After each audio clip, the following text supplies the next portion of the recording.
Hello students, कैसे हैं आप सब। उम्मीद करता हूं आप सब अच्छे होंगे और आपकी पढ़ाई भी अच्छी चल रही होगी। तो बच्चों, आज हम आपकी क्लास का कक्षा 9 का चैप्टर 6 शुरू करेंगे।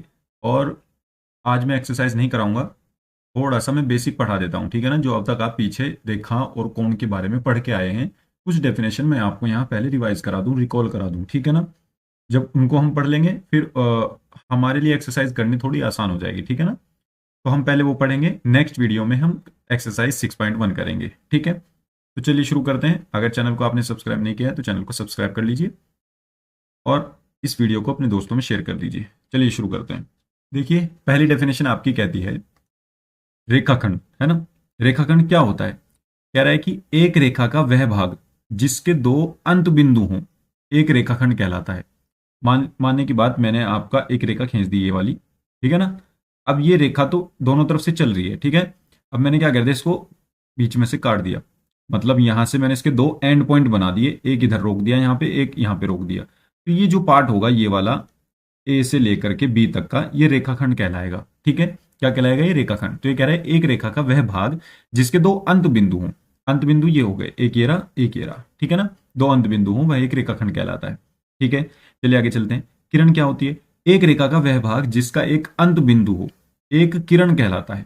अब ये कह रहा है कि एक रेखा है और उसका एक ही अंत बिंदु है। मान लीजिए ये अंत बिंदु है और बस इधर से दूसरी साइड चल रही है, या इधर से ये इस साइड चल रही है, ठीक है।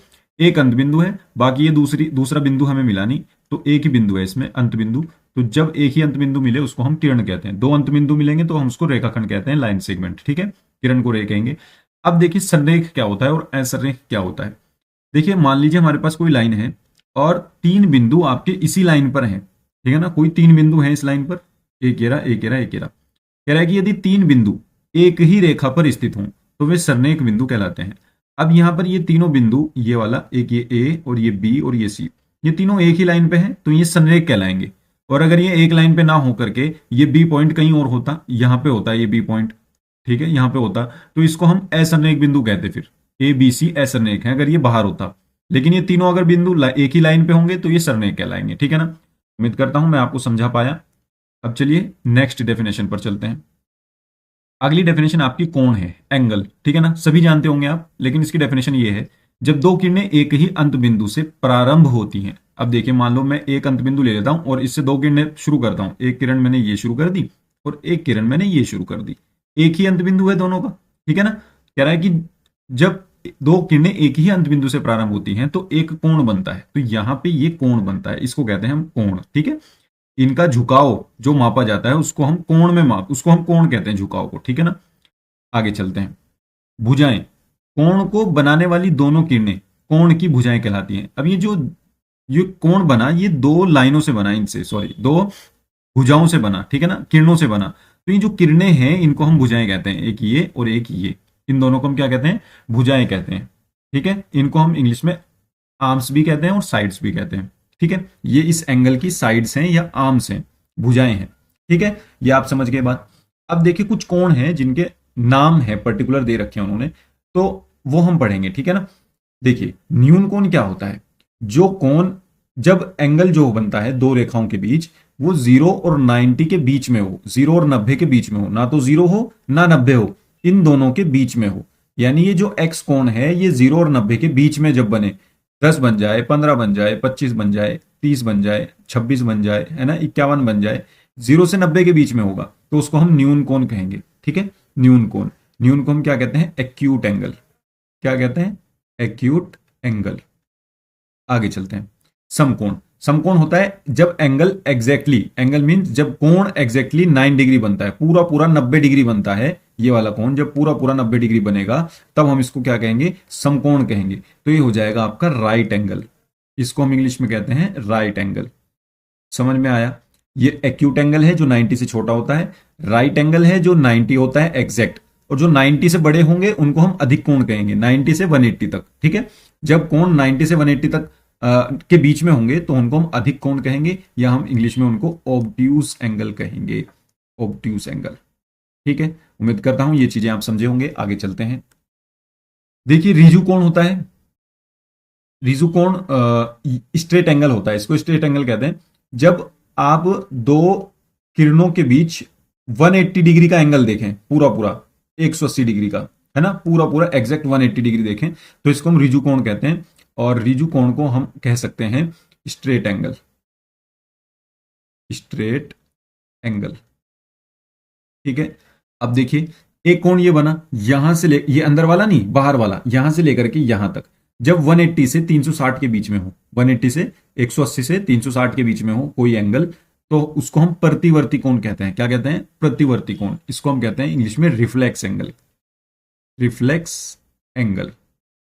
ठीक है ना, उम्मीद करता हूं ये भी आप समझे होंगे। यहां पे कोण जो है वो टी दर्शा रहा है, यहाँ पे एस दर्शा रहा है, ये वाला एस, ये कोण दर्शा रहा है। पीछे भी थे अलग अलग नोटेशन दे रखी थी, वो सब कोण दर्शा रहे थे। ठीक है ना, अब कुछ ये वाले कोण भी देखिए, इनको कहते हैं हम आसन्न कोण। आसन्न कोण कौन से होते हैं? जब एक ही अंत बिंदु से तीन रेखाएं निकलती हो, देखो एक ये निकली, एक ये निकली और एक ये निकली, इनके बीच में दो एंगल बनेंगे। ठीक है ना, दो एंगल बनेंगे, इन दोनों एंगल को ही हम आसन्न कोण कहेंगे। ये ध्यान रखना है, ये तीनों जो रेखाएं होंगी ये एक ही अंत बिंदु से निकलेगी। या आप ये कह सकते हैं कि जब दो रेखाएं एक ही अंत बिंदु से निकलती है, उनके बीच में जो कोण बनता है उसको अगर हम डिवाइड कर दें दो भाग में, चाहे वो बराबर भाग हो या बराबर से हटके हो, तो हम उनको क्या कहेंगे? आसन्न कोण कहेंगे। ठीक है ना, आगे चलते हैं, इसको हम क्या कहते हैं? Adjacent angle, adjacent angle. आगे चलते हैं, देखिए शीर्षाभिमुख कोण कौन से होते हैं? आमने सामने के कोण, जब दो रेखाएं आपस में एक दूसरे को प्रतिच्छेद करती हैं, जब काटती हैं। जैसे देखिए ये ए बी रेखा है और ए बी रेखा बीसी को ऐसे काट रही है। ठीक है ना, तो जो सामने वाले कोण होंगे, ये वाला कोण, इसके सामने ये वाला कोण, ये दोनों बराबर होंगे। और जो ये वाला कोण है, इसके सामने वाला कोण कौन सा है? ये वाला, ये बराबर होंगे। ये कौन से कोण है? ये शीर्षाभिमुख कोण है। ये भी शीर्षाभिमुख कोण है और ये भी शीर्षाभिमुख कोण है। ठीक है ना, वर्टिकली अपोजिट एंगल, इनको क्या कहेंगे हम? Vertically opposite angle. इसको हम आगे प्रूफ भी करेंगे कि ये बराबर ही क्यों होते हैं। ठीक है ना, vertically opposite angle, vertically opposite angle. अब हम इसको इसको एक थ्योरम भी है हमारे पास, ये इसको बराबर हम प्रूफ करेंगे कि ये बराबर होते हैं। ठीक है, अब ये देखिए, अगर आपके पास कोई एक 180 डिग्री का कोण बनना है, ये पूरा यहां से लेकर के यहां तक 180 डिग्री का कोण बनना है, और उसको हम एक किरण द्वारा बीच में से काट देते हैं, है ना, दो भागों में से बांट देते हैं। तो जब जब ये 180 डिग्री का कोण दो भागों में बढ़ जाए, जरूरी नहीं बराबर ही भाग हो, ठीक है ना, जब दो भागों में बढ़ जाए तो हम इसको कहते हैं कोणों का रेखिक युग्म। ये कोणों का रेखिक युग्म है। और ये बात ध्यान रखना, जब कोणों का रेखिक युग्म होता है तो उस युग्म को आपस में जोड़ने पर, जैसे ये वाला कोण बना और ये वाला कोण बना, मान लीजिए ये वाला कोण x बना और ये वाला कोण y बना, तो इन दोनों को जोड़ करके आपका क्या आएगा? इन दोनों को जोड़ करके आपका 180 आएगा। ये ध्यान रखना, ठीक है ना। जब भी रेखिक युग्म बनेगा, कोण का रेखिक युग्म मतलब एक ही लाइन पे दो एंगल बनेंगे इस तरीके से, एक बीच में से काटती भी जा रही होगी उसको, है ना। ये पूरा एंगल 180 होता है। आप खुद सोचो ना, ये पूरा एंगल 180 है, तो इतना x है और इतना y है, तो x प्लस वाई बराबर 180 हो जाएगा। ठीक है, ये बात ध्यान रखना। आगे चलते हैं, देखिए ये है प्रतिच्छेदी रेखाएं। प्रतिच्छेदी रेखाएं जो एक दूसरे को काटती हैं, जैसे पी क्यू आर एस को काट रही है, ठीक है ना, तो प्रतिच्छेदी रेखाएं। और अगर ये नहीं काट रही तो ये अप्रतिच्छेदी रेखाएं। और ये एक समांतर भी है, देखिए यहां पे दिख रहा है कि ये समांतर है। अगर मैं यहां से यहां इनकी दूरी देखूं, अगर डी है इनके बीच की दूरी, तो यहां से किसी भी बिंदु पे मैं दूरी मापूंगा तो ये डी ही मिलेगी। तो अगर ऐसा होता है हर बिंदु पर थोड़ी थोड़ी दूरी पर या पूरी दूरी पर, है ना, ये सेम समान दूरी मिले, डी यहां पर भी डी, यहां पर भी डी, यहां पर भी डी, तो इसका मतलब ये समांतर रेखाएं हैं। ठीक है ना, उम्मीद करता हूं आप ये चीजें समझ गए होंगे। चलिए आगे चलते हैं, बेसिक नॉलेज है, ठीक है ना। आगे चलते हैं, देखिए हम ये बस थ्योरम कर लेते हैं, इसके बाद ये आपका इंट्रोडक्शन वीडियो समाप्त हो जाएगी, फिर हम एक्सरसाइज करेंगे। ठीक है, देखिए ये कह रहा है कि यदि दो रेखाएं परस्पर प्रतिच्छेद करती हैं, इंपॉर्टेंट है, आप इसको कर लीजिएगा। यदि दो रेखाएं परस्पर प्रतिच्छेद करती हैं तो शीर्षाभिमुख कोण बराबर होते हैं। अब देखिए हम ये प्रूफ करेंगे कि ये इक्वल होते हैं, शीर्षाभिमुख कोण इक्वल होते हैं। ठीक है ना, ये बीच का जो पॉइंट है ये O है, ये AB है, ये CD है। ठीक है ना, अब हमने कहा दिया है, माना दो रेखाएं AB और CD रेखाएं बिंदु O पर प्रतिच्छेद करती हैं। यहां से रेखाएं दो दो बार आ रहा है, तो एक रेखाएं काट दो यहां से, ठीक है ना, यहां से मैं ये वाला रेखाएं काट देता हूं, ये ठीक है। माना दो रेखाएं AB तथा CD बिंदु बिंदु O पर प्रतिच्छेद करती है। ठीक है, ये आपने देख लिया, बिंदु O पर प्रतिच्छेद करती है। अब आगे देखते हैं, कह रहा है कि सिद्ध करना है, हमें ये सिद्ध करना है कि इस वाले एंगल के बराबर ये है। तो ये वाला एंगल क्या है? AOC।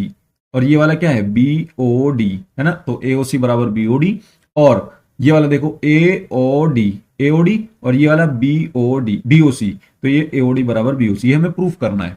तो चलिए अब हम इसको प्रूफ करेंगे। इसको हम कहते हैं उपपत्ति, ठीक है। जो है वो लेकर के चलेंगे और जो हमें प्रूफ करना है वो हम प्रूफ कर देंगे। तो हम जानते हैं, हम ये लिखेंगे सबसे पहले, हम जानते हैं जो रेखिक युग्म, कोणों का रेखिक युग्म होता है उनका योग 180 डिग्री होता है। अब देखिए अगर सीडी पर मैं ये देखूं, ये एंगल बना है एक तो ये वाला और फिर ये वाला, अगर मैं ये पूरा देखूं एंगल 180 होता है, तो मैं इसको कह दूंगा ए O C, A O C plus A O D plus A O D क्या होता है, बराबर हो जाएगा। इसको मैं समीकरण 1 बना लेता हूं, ठीक है। अब ये देखिए इसी के साथ ही मैं ये भी तो कह सकता हूं कि A O D plus B O D, ये वाले जो दो एंगल हैं ये भी, इनका भी योग 180 होगा, है ना, क्योंकि ये भी तो रेखिक युग्म में है ना दोनों, एक ये और एक ये जोड़ा है, रेखिक है क्योंकि एक ही लाइन पे बनने हैं, ठीक है ना। तो मैं इन दोनों का योग भी 180 रख सकता हूँ, 180 रख सकता हूँ। तो मैं ये कहूंगा इसको कि A O D plus angle B O D बराबर ये भी 180 ही होंगे, ठीक है ना। ये भी हमने बता दिया इसको कि AOD प्लस BOD इन दोनों का योग 180 है, तो ये भी हो गया। अब देखो समीकरण 1 व 2 से, समीकरण 1 व 2 से देखो दोनों समीकरणों की दाएं पक्ष जो है वो बराबर है, तो अगर दायां पक्ष बराबर होगा तो बायां पक्ष भी बराबर होगा, ठीक है ना। ये बात ध्यान रखना, जब भी हम दो इक्वेशन को कंपेयर करते हैं तो अगर उनका दायां पक्ष बराबर है तो बायां पक्ष भी बराबर होगा, और अगर बायां पक्ष बराबर है तो दायां पक्ष भी बराबर होगा। तो यहां पे हमें दिख रहा है ये भी 180 है, ये भी 180 है, तो ये दोनों तो बराबर है, तो इसका मतलब ये भी बराबर होंगे। तो यहां से हम कहेंगे कि A O C plus A O D बराबर angle A O D plus angle B O D. तो हमने ये और ये बराबर रख दिए, ठीक है ना। अब देखिए ये भी ए ओ डी है, ये भी ए ओ डी है, कट जाएगा पूरा पूरा, तो क्या मिलेगा आपको, एंगल ए ओ सी बराबर एंगल बी ओ डी। तो क्या हमने पहली बात प्रूफ कर दी है, देखिए ए ओ सी बराबर बी ओ डी, है ना, ये प्रूफ हुई ना बात। अब ऐसे ही हमें एओडी और बीओसी बराबर करना, प्रूफ करना है, ठीक है ना। ये मैं आपके लिए छोड़ता हूं, मैं यहां पर ऐसे ही कह दूंगा इसको कि इसी प्रकार, लेकिन आप, मैं बता देता हूं कैसे करेंगे।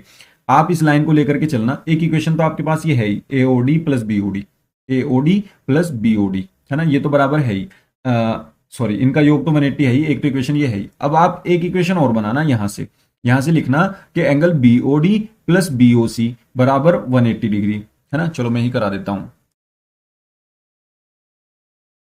एंगल बी ओ डी तथा angle B O D plus